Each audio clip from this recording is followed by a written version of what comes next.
ये कहानी है बलबीर सिंह के परिवार और उनके बेटे की जो अपने पापा को एक सुपर हीरो मानता है। पर रणविजय सिंह का अपने पापा बलबीर सिंह के लिए यह ऑब्सेशन उसे कहां लाकर खड़ा करेगा, हम देखेंगे आज की मूवी एनिमल में। कहानी की शुरुआत हुई रणविजय या कहीं विजय के बचपन से। वो क्लास में आते हुए जैसे ही अपनी बहनों को देखता है वो अपनी बहनों की ओर भाग चला। आज उसके पापा का बर्थडे था तो विजय को जल्दी से घर पहुंचना है और उसकी टीचर को उसका ये बिहेवियर पसंद नहीं आया। टीचर ने विजय को क्लास खत्म हो जाने तक वहीं नीचे बैठे रहने की पनिशमेंट दे दी। पर जैसे ही क्लास की बेल बजती है विजय भाग पड़ा अपने घर की ओर। वो अपने घर में चारों ओर पापा पापा चिल्लाते हुए अपने पापा को ढूंढ रहा है पर वो तो यहाँ है ही नहीं। विजय की माँ उसे समझाती है कि पापा काम में विधि है, उन्हें फैक्ट्री जाना पड़ा। विजय फैक्ट्री जाता है पर उसे अपने पापा यहाँ भी नहीं मिले। रात को सबके सोने के बाद उनके पापा आए। विजय की माँ उसके पापा को बताती है कि तुम्हारा बेटा तुमसे इतना प्यार करता है कि कह रहा था उसका नाम बदलकर बलबीर सिंह तू रख दो, उसके लिए तुम ही उसके सुपर हीरो हो। बलबीर विजय के कमरे में गया। वो उसके हाथ से एक लेटर लेता है जिसमें लिखा हुआ था कि पापा अगले जन्म में आप मेरे बेटे बनना और मुझसे सीखना कि अच्छे पापा कैसे बनते हैं, और फिर उससे अगले जन्म में मैं फिर आपका बेटा बनूंगा, फिर आप मुझे जी भरकर प्यार करना। समय बीता, विजय जवान हो गया। वह अपने दोस्त की बहन गीतांजलि की एंगेजमेंट में आया हुआ था। पर जैसे ही उसने यहाँ की अंजलि को देखा उसका मूड है पीसेस हो गया। वो अपने सभी दोस्तों को इकट्ठा कर स्कूल सॉन्ग गाने लगता है, जो सुन गीतांजलि भी वहाँ आ गई। गीतांजलि विजय को कहती है कि भैया कब आए अमेरिका से। ये सुन विजय ने गीतांजलि को कहा कि नहीं भैया नहीं, मेरे दिल में तुम्हारे लिए बहन वाली कोई फीलिंग नहीं।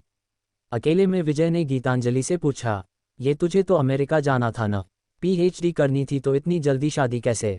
यहाँ विजय इनडायरेक्ट वे में गीतांजलि को कहता है कि तुझे एक स्ट्रॉन्ग लड़के को चूज करना चाहिए जो तेरे लिए कुछ भी कर सके, ना कि ऐसे ऐसे को। वो जाते जाते उसे ये भी कह देता है कि गीतांजलि तुम्हारी बैग काफ़ी बड़ी है, तुम्हें बच्चे हेल्थी होंगे। पार्टी से जाते जाते विजय गीतांजलि के भाई से भी पूछ लेता है कि कोई चांस है कि मेरी गीतांजलि से शादी हो जाए। उसने मुझे स्कूल में तो हाँ बोल दी थी, पर जब मैं तुम्हारे घर उससे मिलने आया तेरी मासी ने मुझे राखी बंधवा दी। वह अपने दोस्त को कहता है कि तुम मान ना मान अभी भी हमारे बीच कुछ है।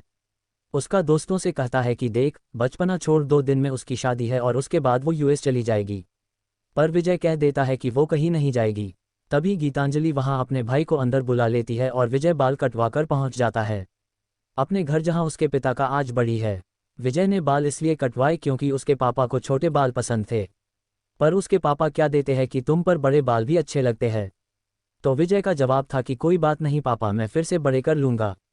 यहाँ विजय अपने दादाजी से पूछता है कि दादाजी हमारे परिवार से कभी कोई क्यों नहीं आता, ऐसी क्या बात है। उसके दादा बताते हैं कि बेटा परिवार कब बिखर गया पता ही नहीं लगा, तू कभी मेरे घर आना, तुझे पूरी कहानी बताऊंगा। पर तभी विजय का जीजा उसे बुलाता है कि चल तुझे सीएम से मिला हूं। पर विजय नहीं, साफ मना कर दिया। विजय की अपने जीजा से नहीं बनती थी तो वो इतनी सी बात को बहस कर बड़ी बना लेते हैं। विजय की बहन इस चीज़ से रोने लगी कि तुम मेरे पति से ऐसे कैसे बात कर रहे हो। वो अपने पिता को ये सब बताती है, जिसने आकर विजय को कहा कि जाओ अपने जीजा जी सॉरी मांगो। विजय ने उन्हें भी मना कर दिया कि नहीं, मैं सॉरी नहीं मांगूंगा। विजय की बहन साइड में बैठे होने लगी। विजय उसके पास गया। यहाँ हमें उनके पास का एक सीन दिखाया जाता है जहाँ जब उसकी बहन की कॉलेज में बच्चों ने रैगिंग की। विजय कॉलेज गल लेके पहुँच गया। उसे उस वक्त वो लड़के वहाँ नहीं मिले, पर रास्ते में उसने उन सबको अपनी कार से भगा भगा कर मारा। ये बात जब विजय के पिता को पता लगती है उन्होंने उसे बहुत मारा कि तू ये सब क्या कर रहा है। विजय के हिसाब से यह कुछ भी गलत नहीं था। उसके परिवार को अगर कोई तंग करेगा विजय उसे नहीं छोड़ेगा। विजय के पापा उसे घर से निकाल बोर्डिंग स्कूल में डाल देते हैं। फिर भी अब उसे अपनी बहन के कहने पर अपने जीजा से माफ़ी मांग ली। पर विजय के पापा उसे यहाँ बताते हैं कि वह विजय के कंपनी शेयर वरुण यानी उसके जीजा के नाम कर रहे हैं, क्योंकि वरुण उनकी कंपनी स्वास्तिक, जो देश की एक बहुत बड़ी स्टील कंपनी है, उसे अच्छी तरह संभाल सकता है। यहाँ भी विजय को अपने बोलने की वजह से थप्पड़ ही पड़ा। वो अपना घर भी छोड़कर जाने ही वाला था कि उसका दोस्त गीतांजलि को ले यहाँ आ गया। गीतांजलि ने अपनी शादी तोड़ दी थी। विजय गीतांजलि को ले अपने पापा की बात जाता है। उसने उन्हें बताया कि मैं गीतांजलि से शादी करने वाला हूं, पर उसके पापा एक शब्द भी नहीं बोले। वो दोनों गीतांजलि के घर जाते हैं। यहाँ भी सब उनसे एक्सप्लेनेशन मांग रहे हैं, पर उन्होंने कुछ इस तरीके से एक्सप्लेनेशन दे दी। विजय और गीतांजलि पहाड़ों में जा शादी करते हैं। इन सब के बाद वह अमेरिका निकल गए। पर अगले ही सीन में हम देखते हैं विजय बड़े बड़े बालों में बड़ी बड़ी दाढ़ी के साथ अपनी गैंग को ले किसी को मारने निकला है। वो एक ऑफिस मीटिंग में घुस गए जहां उसका जीजा बैठा था। एक इंसान भी उन्हें यहाँ देख रहा था, पर उन सब की आंखें बंद करवा विजय ने अपने ही जीजा का गला घोंट उसे तड़पा तड़पा कर मार दिया।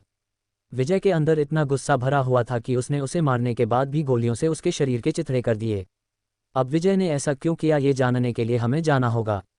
कुछ दिनों पहले विजय के पापा बलबीर सिंह पर किसी ने अटैक कर दिया था। 8 सालों बाद विजय आज अपने पापा को देखने आया है, पर उसे अपने पापा से मिलने से रोक दिया जाता है। उसका जीजा उसे कहता है कि वेट कर, बहुत लोग हैं। लाइन में विजय साइड में बैठ गया तो उसके पापा के दोस्त ने ही उसे यहाँ देखा और उसके पापा से मिलवाया। दोनों ही एक दूसरे को देख इमोशनल है। विजय के पापा ने उससे कहा कि जब मुझे पहली गोली लगी तो तेरी आवाज़ सुनाई दी, जब दूसरी गोली लगी तो एहसास हुआ कि मैं अकेला था। विजय यहाँ से निकलकर अपनी फैक्ट्री में जाता है। यहाँ उसने अपने सभी वर्कर्स को आश्वासन दिया कि पापा अब ठीक है, पर मैं आपसे वादा करता हूँ कि जिसने भी मेरे पापा यानी बलबीर सिंह पर हमला किया उसका गला मैं खुद काटूंगा। उसकी ये बातें सुन सभी वर्कर्स में जोश आ गया और सबको पता लग गया कि विजय चुप नहीं बैठेगा। विजय यहाँ से सीधा अपने गाँव जाता है। उनका पिछले 20 सालों से अपने दादा के बड़े भाई के साथ कोई रिश्ता नहीं था, तो विजय यहाँ उनसे माफ़ी और मदद मांगता है। उसने कहा कि पापा के पास सब कुछ है, दुनिया के सारे रिसोर्सेस है, पर किसी के लिए वक्त नहीं, और इसीलिए मैं आपसे माफ़ी मांगता हूँ। मुझे आपकी मदद चाहिए, मुझे मेरे परिवार से, मेरे भाइयों से मदद चाहिए।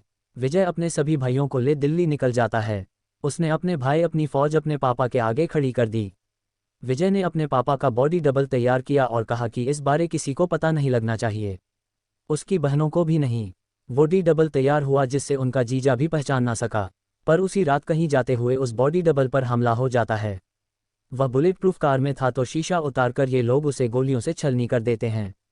विजय और उसके भाई जब तक यहाँ पहुँचते ही जो व्यक्ति अपनी जान गंवा चुका था।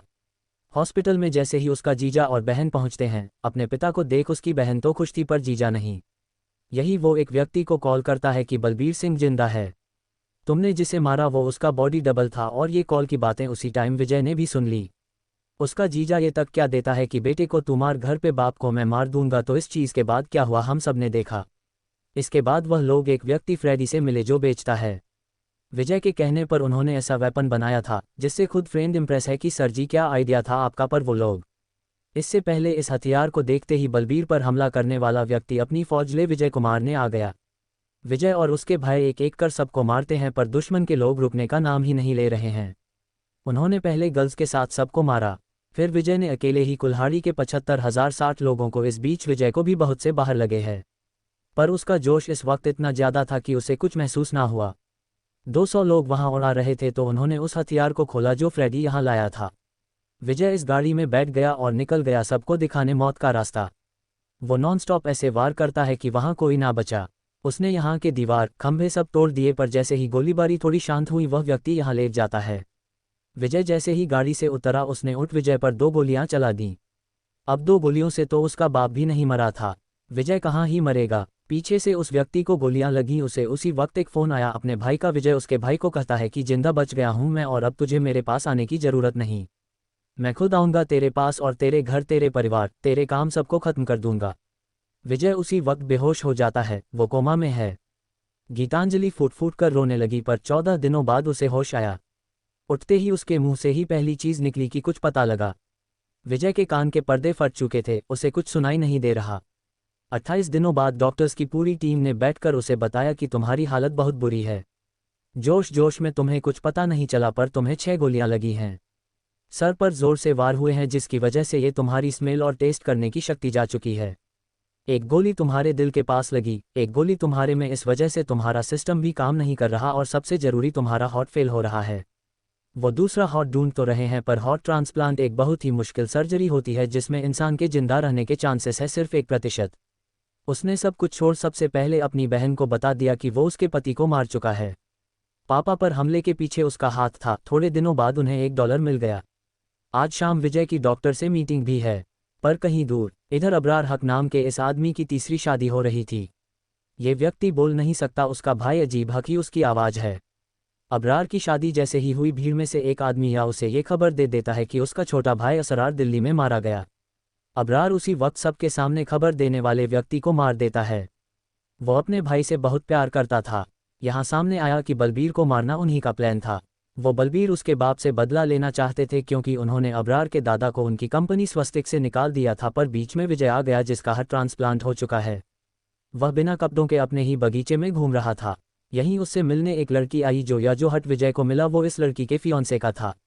जोया एक बार विजय से मिलना चाहती थी पर विजय ने उससे कहा कि तू रुक जा, जब तक तेरा दिल हल्का ना हो तो यही रह, शायद विजय का हो या पर दिल आ गया, वो पूरे पूरे दिन उसके साथ रह नहीं लगता है। उसने गीतांजलि की कॉल उठाना बंद कर दिया। विजय सोया के लिए एक रोल्स रॉयस ऑर्डर करता है, बिल्कुल एक स्पेसिफिक कलर की। पर जैसे ही वो रोज आई उसमें ब्लास्ट हो गया। विजय उसे कहता है कि गाड़ी के बारे में भूल जाओ, आज हम शादी कर रहे हैं।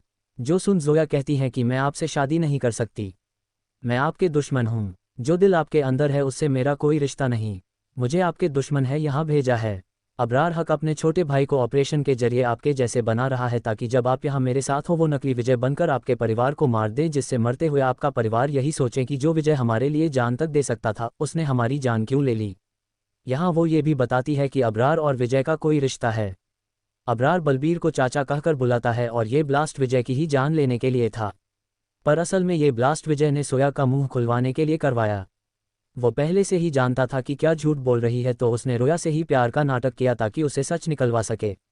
ये सब सुन विजय अपने दादा पास किया, उनसे पूछने की अबरार और उसका क्या रिश्ता है। उसके दादा ने बताया कि अबरार का दादा और वो भाई थे, उन्होंने साथ में ही ये कंपनी शुरू की। पर अबरार के दादा की बार बार की चालाकियों और धोखे की वजह से ही उन्हें उसे एक कंपनी से निकालना पड़ा, जिसके बाद वो देश छोड़कर चला जाता है और कुछ समय बाद उसने अपने आप को आग लगा ली। अबरार के बाप ने अपना रिलीजन बदल 3-4 शादियां की और बहुत से बच्चे किए, अबरार उनमें से सबसे बड़ा है था।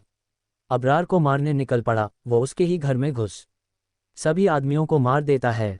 अबरार भी उनका सामना करने आगे आने वाला था, पर उसका भाई उसे रोकता है कि नहीं, हमारे सभी लोग मर चुके हैं, अगर तूने उसे भी मार दिया और तू भी मर गया तो हमारा सारा प्लान खराब हो जाएगा।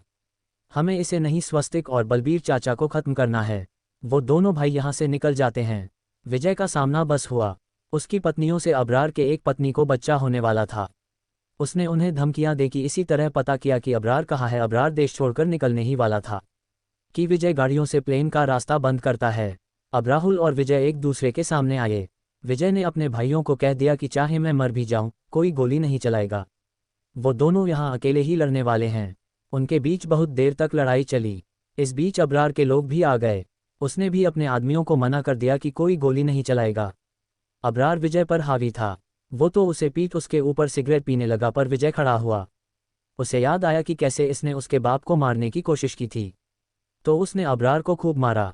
वह यहाँ भी अबरार को कहता है कि तू खून है, मेरा दादाजी ने कहा था कि तुझे माफ़ कर दूँ, मैं यहाँ रुक जाऊँगा, तू रुकेगा क्या। अबरार का जवाब न था। विजय सबके सामने ही अबरार का गला काट देता है। वो वापस अपने घर गया, ऐलान करने की वो जीत गया।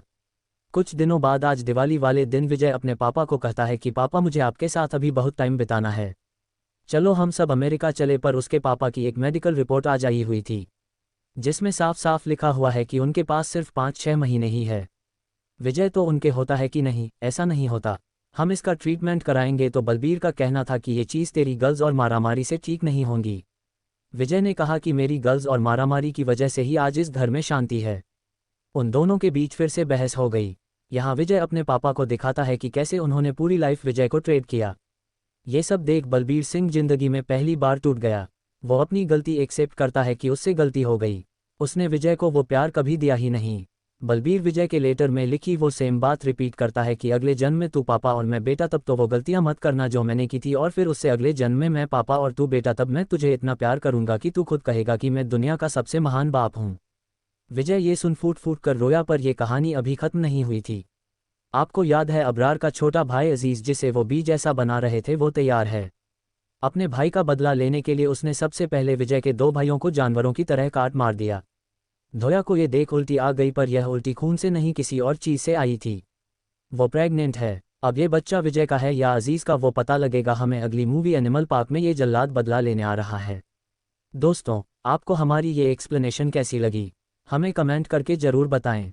साथ ही और भी ऐसे वीडियोस देखने के लिए चैनल को सब्सक्राइब और वीडियो को लाइक करना मत भूलिएगा। आज के लिए इतना ही, अब हम मिलेंगे आपको ऐसे ही किसी और वीडियो में, तब तक के लिए अलविदा।